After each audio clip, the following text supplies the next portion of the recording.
જય શ્રી કૃષ્ણ. જય હો, મંગલમય હો. સ્વયં માં ગીતા આપણા વગર પૂછ્યા સવાલોના જવાબો એમની મીઠી મીઠી અમૃતવાણી શ્લોક દ્વારા આપી રહી છે. કેટલો હૃદયંગમ મેળાપ છે આપણોને ગીતાજીનો. ક્યાંય જોયું નથી, જાણ્યું નથી કે સાંભળ્યું નથી કે કોઈ ગ્રંથ, વેદ, ઉપનિષદ કે કોઈ જ સાહિત્ય, કોઈ પણ સાહિત્ય સ્વયં આપણી સાથે લાઈવ વાતો કરી શકે નહીં. અહીં માં ગીતા આપણી સામે બેસીને સવાલોના જવાબો શ્લોક દ્વારા આપી રહી છે. આપણે ભાગ્યશાળી છીએ. માં ગીતાના શબ્દો આપણે સાંભળી રહ્યા છીએ.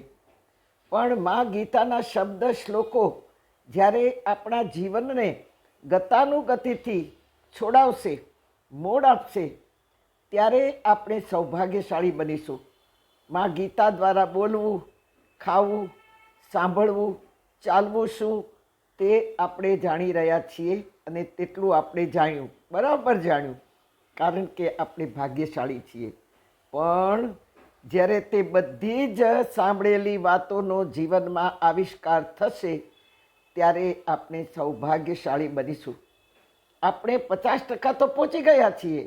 આપણે ભાગ્યશાળી સુધી તો આવી ગયા છીએ. કારણ કે સૌથી પહેલું ભાગ્યશાળીનું જે મહત્વ રહસ્ય છે તે માનવ જીવન છે. એ તો આપણે મેળવી ચૂક્યા છીએ.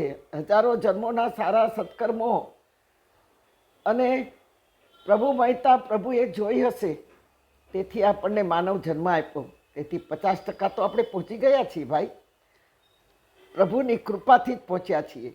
કારણ કે જે કાંઈ સત્કર્મ, સારા કર્મો, જે કાંઈ સારું વર્તન, જે કાંઈ સારી વાણી જન્માંતર સુધી કોઈ પણ યોનિમાં આપણે બોલ્યા હશું, વર્તન કર્યું હશે, અને એ પ્રભુએ સાચવી રાખ્યું હશે. આપણા કર્મો, આપણું ભાગ્ય કોઈએ તો સાચવ્યું હશે ને. નહીં તો ક્યાંથી ખબર પડે કે આપણે માનવ થવાના છીએ કે થયા આપણે આ જન્મો પછી. પણ પ્રભુએ એની કૃપા કરી અને આપણે માનવ જન્મ સુધી 50% આવી ગયા, અડધી સીડી ચડી ગયા. પણ સૌભાગ્યવાન બનવા માટે આપણે સ્વયંને પ્રયત્ન કરવો પડે. ભગવાનના રસ્તેથી સૌભાગ્યના અંતિમ સ્ટેશને પહોંચવાનું છે. ભાગ્યવાન તો છીએ, ભગવાને આપણને ભાગ્યવાન કર્યા. આપણે અડધે રસ્તે પહોંચી ગયા, પણ હવે અંતિમ સ્ટેશન કયું છે? તો એ છે સૌભાગ્યવાન. જેમ ચર્ચગેટથી વિરાર ટ્રેન ઉપડે, ચર્ચગેટથી શરૂ થાય અને વિરાર એનું અંતિમ સ્ટેશન હોય, ત્યાં એ વિરામ પામે. એ છેલ્લું સ્ટેશન જ્યાં વિરામ લીધો છે, વિરાર સ્ટેશને, અને ત્યાં ગાડી ખાલી થઈ જાય. તેમ વચ્ચે વચ્ચે જાણે કેટલા સ્ટેશનો આવે, સ્ટેશનમાં ફેરિયાઓ ચડે, જૂના પેસેન્જરો ઉતરે, નવા ચડે, વળી ઉતરતા છેલ્લે માત્ર ગણ્યા ગાંઠ્યા જ પેસેન્જરો રહ્યા હોય. તેવું આપણી જીવનની ટ્રેનમાં છે. આપણે બચપનથી અત્યાર સુધી કેટલા પેસેન્જરો આપણા જીવનમાં આવ્યા, કેટલા ઉતર્યા, કેટલા ચડ્યા, કેટલા ફેરિયાઓ આવ્યા, કેટલું શોપિંગ કર્યું, કેટલા મોલ જોયા, કેટલા પિક્ચરો જોયા, કેટલી પાર્ટીઓ એટેન્ડ કરી. આ બધું જ આપણા જીવનની ટ્રેનમાં, સફરમાં આપણે આ બધું જ કર્યું. હા, તેવું જેમાં ટ્રેનમાં વાતાવરણ છે તેવું આપણા જીવનની ટ્રેનમાં છે. જિંદગીની સફર બહુ જ ચિત્ર વિચિત્ર છે. કોઈ સમજા નહીં, કોઈ જાના भी નહીં.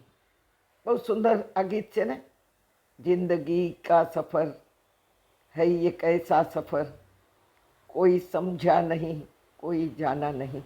હા, કોઈ સારા લોકો આવે પણ તે મારા ન થાય, તો મારા આવેલા પણ ક્યારે મારીને ચાલ્યા જાય, કંઈ કહેવાય નહીં. માટે બધા સારા છે એમ માનીને જ રહેવાનું.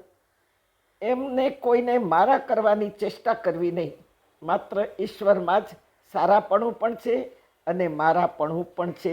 એ ખાસ ધ્યાનમાં લેવા જેવી વાત છે. જગતમાં સારા લોકો તો ઘણા જોઈએ આપણે, પણ એમાં કદાચ મારો વ્યક્તિ ન હોઈ શકે, અને મારા હોય એ ઉપરથી સારા ન દેખાતા હોય, પણ કદાચ મારાપણું હોય, પણ પછી કદાચ બાજી પલટી પણ જાય. પણ એક ઈશ્વરનું પાત્ર એવું છે કે જે સારાપણું પણ છે એનામાં અને મારાપણું પણ છે. તેથી એકને વળગીને રહેવાનું બસ.